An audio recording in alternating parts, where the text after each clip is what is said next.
माहिती. मग हाय का नाही काय स्पेशल? स्पेशल? अरे स्पेशल तर खूप असणार आहे. हा शंभू या बारची जयंती धूमधडाक्यात झाली पाहिजे. हा भाऊंना मला पण खूप आतुरता आहे भीम जयंतीची.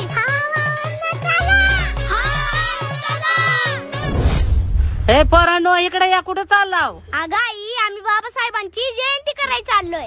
अरे वा, खूप छान. पण बाळांनो, तुम्ही बाबासाहेबांची जयंती करायला चाललाव ती खूपच चांगलं आहे. पण त्यांनी आपल्यासाठी काय काय सोचलंय ते आहे का तुम्हाला माहिती? हो आई, आम्हाला सगळ्या गोष्टी माहित आहेत. बरं सांग बरं त्यांच्याबद्दल 2 गोष्टी आम्हाला पण. ठीक आहे आई. तर आई, भूक लागली होती पोटाला, भाकर नव्हती ताटात. बाबासाहेबांची कृपा झाली आणि आता पाणी उरलं माठात. एका घोटात 14 ताळ्याचं पाणी स्पर्शून व्यसन तोडलं जातीचं. पावाचे 2 तुकडे खाऊन सोनं केलं एका एका रातीचं. मातीचं पांग फेडून झालं, आई रमाईसाठी रडून झालं. घडून झालं ते जे हजारो वर्षांपासून घडलं नव्हतं. आकाशाशी भरारी घेतली त्या पंखांनी, जे पाखरू कधीच उडलं नव्हतं. पडलं नव्हतं कधी पाऊल या धरतीवर अशा देव माणसाचं. म्हणूनच बोलतोय, भूक लागली होती पोटाला, भाकर नव्हती ताटात. आणि आपल्या बाबासाहेबांच्या कृपेमुळं आज आपण फिरतोय सुटाबुटात. सुटाबुटात शोभून दिसतोय भीमराव साऱ्यात एक नंबर.